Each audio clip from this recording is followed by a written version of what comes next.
Since the beginning of the last century, catalogues and lists have been assessed as a highly important form of cognitive structures. Lexical and other lists have been taken as evidence for cultural history in various traditions: Sumeric, Ebolite, Babylonian, Aramaic, Hebrew, and Indo-European. After the Melammo conference in 2008, a number of research projects situated in Vienna, Oslo, Berlin, Rome, and Verona gave rise to an interdisciplinary forum of multilingualism and Listenwissenschaften in various chronological contexts of the pre-modern world. The Multilingualism Research Group, based in Vienna and Oslo. Its work culminated in so far 23 meetings in the last 14 years. You can see the link. Out of these meetings, 4 volumes appeared, edited by Jens Brodvik, Mark Geller, Gebhard Zeltz, Paolo Cotticelli, and myself. They treat problems of classification and systematization of knowledge in the form of lists and catalogues from Sumer and the Vedas up to the Buddhist East. Taxonomy lists are basic forms of organization of ancient sacred, ritual, and scientific texts. In Indo-European ritual poetry, they have recently become object of comparative analysis between the earliest Indo-Iranian liturgies of the Avesta and the Vedas, the Greek oral poetry, Italic, Celtic, Germanic, and Balto-Slavic traditions. Closer investigations of such catalogues show series of shared features between Indo-European and non-Indo-European traditions of the Near and Middle East. Ancient catalogues cover all possible domains of practical and spiritual life. Thus, we find a developed system of cosmological lists, creation lists, used to symbolically exercise the recreation of the universe in the sphere of macrocosm and microcosm by means of daily rituals. Complex catalogues of macrocosm features in rituals of purification. The human microcosm is object first of the so-called physio-logical lists. They include prominently body part lists in rituals of cursing and systematic malediction, but also in medical rites or rites of blessing, about which Mark Geller talked today. An Indian example contains a visual representation of a systematic list of mantras for healing by blessing body part by body part in a spatial perspective. Every single point on this body of the god Hanuman is marked by the first syllables of a mantra. Lists of diseases appear in exorcist catalogues, just as in Greece and Rome. Lists of amulets in apotropaic rites, just as in the entire ancient Near East. Genealogical lists function as mythopoetical patterns of theogony, cosmogony, anthropogony. Extensive catalogues of divine names characterize and invoke multiple aspects of the divine in the Indo-Iranian context. Antonio Panero and I published an entire book on the so-called 100 names of the Vedic god Rudra, the 1000 names of god Vishnu and Shiva, and so on.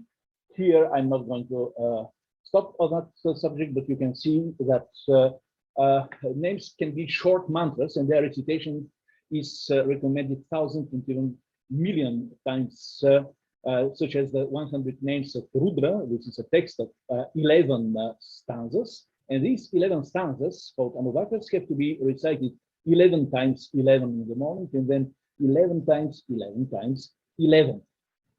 This repetition varies from hundreds of times. You have the numbers in the second part of the slide.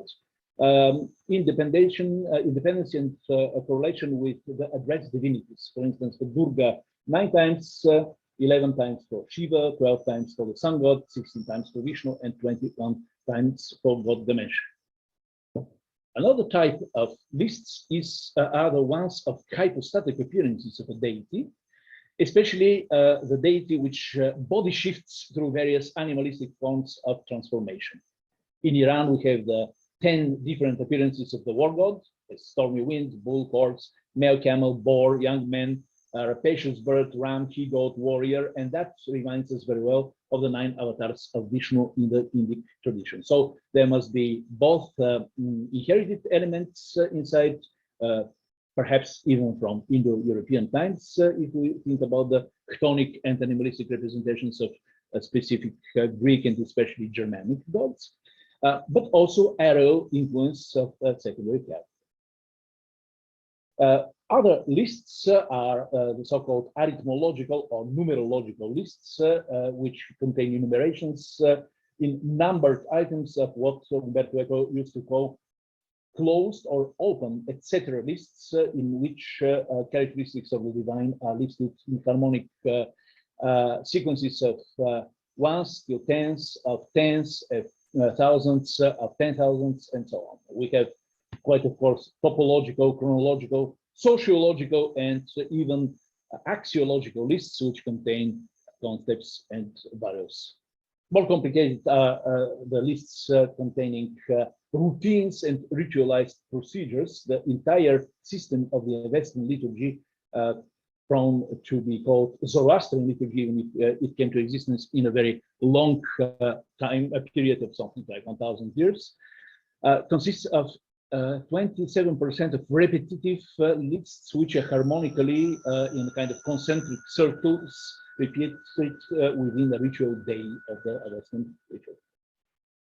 Theological lists, but of course, are very similar to what we find in the Hesiodic catalogues of Nereids, of Alchemists, and of the generations of nights, of the generations of Gaia and of the Olympic gods.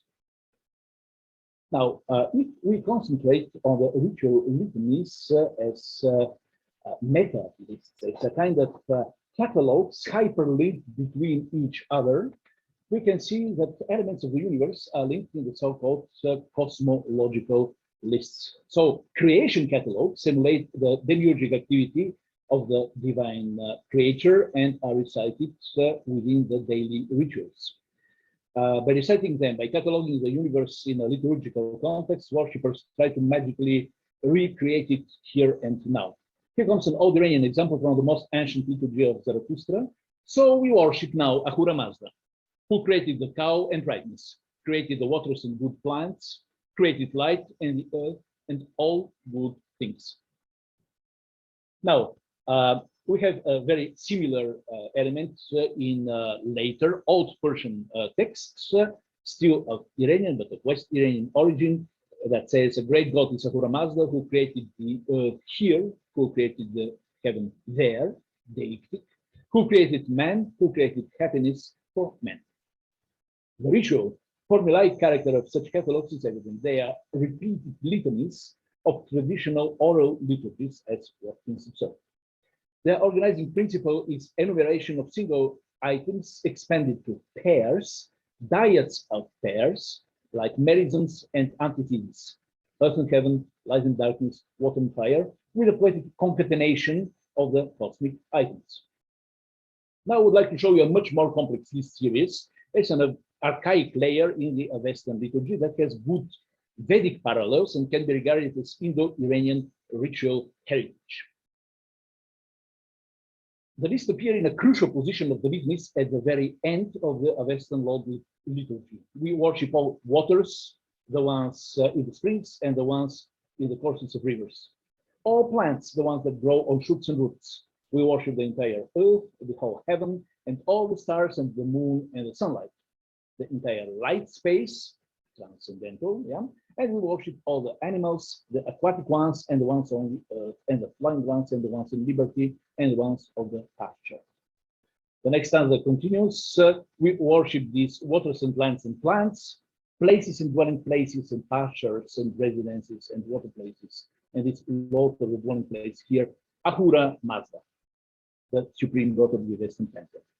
And then, after the spatial dimensions, the time dimensions follow. We worship all the greatest transcendental supervisors, called Arapus in Iranian, the ones of the days, of the day sections, of the months, of the seasons, of the years. And then we worship the fire, Ahura Mazda's son. We worship this sacrificial straw. We worship the offspring of waters. We worship the praiser of man, the god of hymnal and epic poetry. So now ritual entities are listed. The combination of this list comes with the name of the created god at the end. We worship the High Ratu, Ahura Mazda. In a paper at the Max Planck Institute for the History of Science, published online, you see the link, I could identify a strong Vedic parallel. All the elements that are underlined are repeated etymologically in an identical form in the Vedic list. It couldn't be a stronger proof that such lists can be regarded as at least of Indo-European, if not of Proto-European, common inheritance. However, cosmological lists not only represent inherited structures, but can also be content influenced. Thus, both Babylonian and Old Indic calendric systems represent catalogues of 27 and 28 lunar mansions. Mesopotamian influence on the Indic system is out of doubt. First, characteristically, both calendar lists start with the Pleiades. Secondly, the Indian list of nakshatras, constellations, composed early in the Vedic period, in the first millennium BC, show striking resemblances to the Mesopotamian constellations, in particular to the Mulapin list 6. Still, the Indians, wishing to have one nakshatra for the moon to spend each night of a sidereal month with, have split some Mesopotamian constellations in two and added a number of nakshatras with verified latitudes far beyond the observed path of the moon. That's the difference in the numbers. There were probably multiple repeated cultural influences in the course of development of the cosmological nakshatra lists. They appear already in the Middle Vedic period, which is extremely early, starting with the text of the Yajur Veda. This text, however, already changes in the Young Vedic period. The Taittiriya Brahmana represents already strong late Babylonian influences, and later Vedic sutras largely Greek influences too. So the multi-strated history of calendar is visible. The introduction of the classical zodiac system in Babylon after the 7th and before the 5th century, as demonstrated by Malcolm J. Geller, additionally changed paradigms. So the crystallization of the system in the classical Sanskrit scholarship is visible on this slide in the list of nakshatras. It shows the first 14 lunar mansions and their Mesopotamian parallels. Note the first position given to the Pleiades, called Kritika and Mulmul in the Mulapin list. On the 14th day of the month, the moon and the sun are said to be in opposition. Other formulations are in balance or simply seen together. This is a common feature of both catalogues. The second list represents the celestial bodies of the so-called dark fortnight, fundamental for Old Indic ritual too. From the Young Vedic period onwards, the contact-induced system of constellations massively changes, inherited cosmological ideas. Intercatalogical links connect the list of asterisms with the list of deities responsible for them. Thus, the Mesopotamian association of gods with constellations probably induced Vedic Indians to associate a series of their gods to each of the 28 nakshatras alleged to be in the path of the moon, something that never was before. The idea to connect deities in visual space, however, expanded and produced further intercatalogical links. Allow me to present you the following one. It concerns the list of the supreme deities of the oldest Iranian pantheon. Each deity of the list of the 7 supreme beings, A, is associated with an item from a list of cosmological domains, B, of ritual utensils, C, of ritual plants, D, and of the domain of body and soul, E. The result is a multi-dimensional meta-catalog. Another catalog, still more sophisticated, intertextually links the list of 7 highest beings of the Western theology into a meta-list of the macrocosm. Here, the 7 deities are linked with 7 cosmological domains, 7 items of the ritual sphere, 7 healing plants, and 7 physiological elements. That is how it functions on the next slide. In the domain of gods, Ahura Mazda, for instance, is connected to the humans from the cosmological domain. to the celebrate priest in the ritual sphere, to mirth and jasmine as ritual plants, and to the intellect in the biological realm. The six supreme beings, Amashaspantas, the holy immortals, correspond each to the animals, fire, heaven or metals, earth, water, and plants in the sphere of cosmology, to the main ritual utensils, ritual plants, and to the most important groups of body parts. Body part lists are the key word about what follows up. But before moving to them, allow me a summary of potential contact-induced phenomena we are not going to discuss today. The cosmological doctrine of the three heavens, the lowest of which is the realm of stars. The notion of heaven of stone crystal as a joint doctrine between India and Mesopotamia. The representation of God Sirius as heavenly archer in Mesopotamia. The motif of the three stars of Sirius and so on. So all these elements are interesting, but would let the framework of our text today explode. That's why let me apostrophize my second type of catalogues for today as physiological or rather somatographical lists. They contain a stylistically arranged enumeration of body parts and organs from the top of the head till the end of the heels. Thus, the purification rituals of the Avesta display a highly elaborated list of 30 body parts. During the great purification ritual for persons that had contact with a dead body, something illicit in the Zoroastrian context, they dig 3 rows of 3 holes each and undertake 2 washing courses with the universal medicine, cow urine mixed with ashes, yeah, and 1 washing with water. The epidemy is personified and presented as a witch, drug Nassau. Every single corpse potentially contains an epidemy witch, and after every one of the 3 washing procedures, this witch goes from the top of the head down to the end of the left heel, toe, and disappears only after the final wash. The main formula has here the following structure. All creature of the material world, when the good waters first arrive to the top of the head, whereon does the epidemy witch Druchnasu rush? Ahura Mazda answers, upon the part of the face between their eyebrows, the Druchnasu rushes. Again asks the priest, or ideally Zarathustra himself, and when the waters arrive between the eyebrows, where is the next place? The answer is upon the bedside of their head. The purifications go the step-by-step way from body part A to body part B, from body part B to body part C, and so on. You can see that this list has a very complex spiral organization.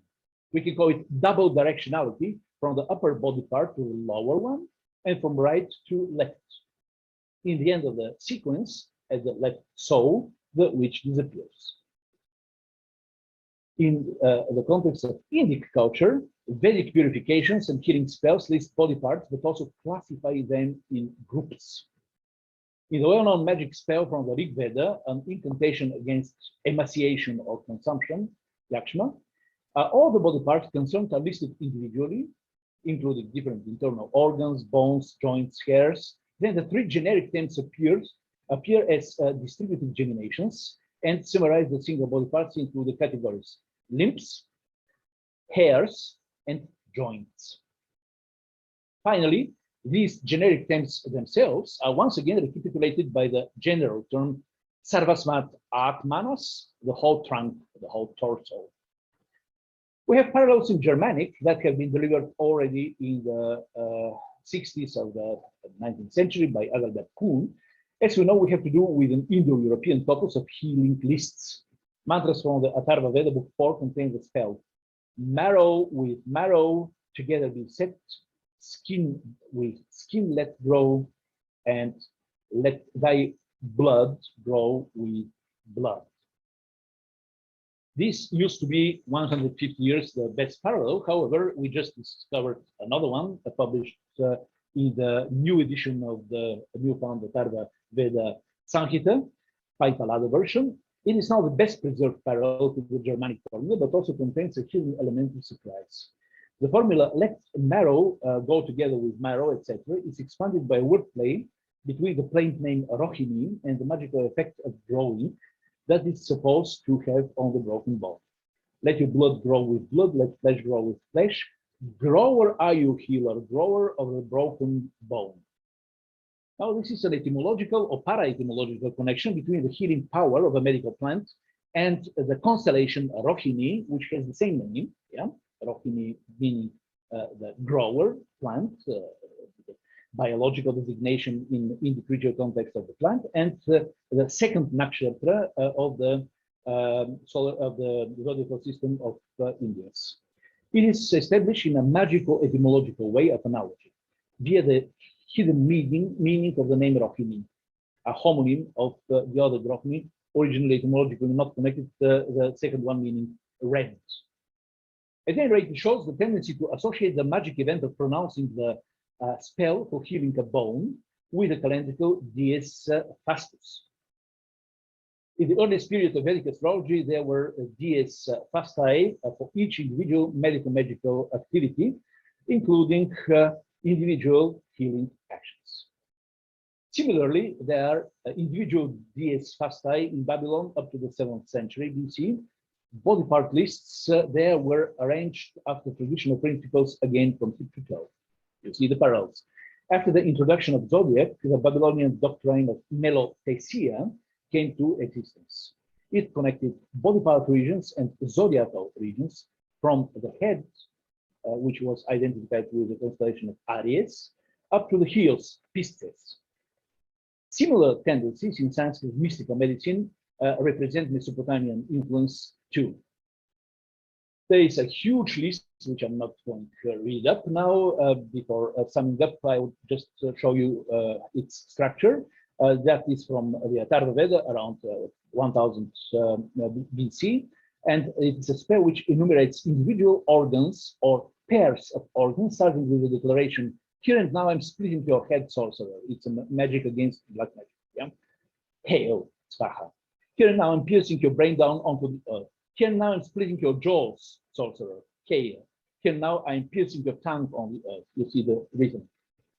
The list goes on various bone structures, neck, shoulders, side bones, ribs, hips, and so on, once again from tip to toe. And to finish with a high level of categories, such as breathing, you see, joints, and at the end, as a kind of peak of the list, marrow, which was supposed to be the ultimate center of life. The moment you hit the marrow of a person or of a sorcerer, he or she is supposed to die not only in this world, but also eventually to be execrated, as they say. We find a very analogous doctrine of the 12 body parts, which are indeed with different numbers, but called 12 body parts, both in Mesopotamia and Egypt, and in ancient India. We call it dodekamoria, which is used both in rituals for healing again, and in rituals for cursing from the top of the head to the heels by single pairs of organs, and then again to joints and marrow. But I will limit myself here with stating that we find an identical structure also in a Greco-Egyptian recipe called a marvelous erotic binding spell, a kind of defixio, published by Transcendentin Papyri Magicae Greco. The recipe prescribes, take 13 bronze needles, drive one into her brain, saying, I stab your brain with a needle, and then Cleopatra, for instance, the name is to be filled in. 2 in your ears, 2 in your eyes, and so forth, each time saying, I stab this member of this person so that she thinks only of me. It must have been love. Yeah. 13 needles, however, should be inserted into the figurine at 13 body spots, and we have the absolutely same mantra in the Atharva Veda of 1000 before Christ again, with a piercing on the 12, eventually plus one vulnerable spot called Magna. So dodekamoria par excellence is a kind of cultural contact proof. Now I have detailed classification of such complex lists too, but for today, ladies and gentlemen, I think I have reached my point. A combined comparative and typological approach to the literary genre of lists and catalogues of the Veda and Avesta turns out to be heuristically and hermetically very fruitful, and to enrich our knowledge about the ways of reflection of the structures of the universe and of the human microcosm in Indo-Iranian and Indo-European ritual poetry, both from the point of view of inheritance and of contact influences. So thank you very much for your attention.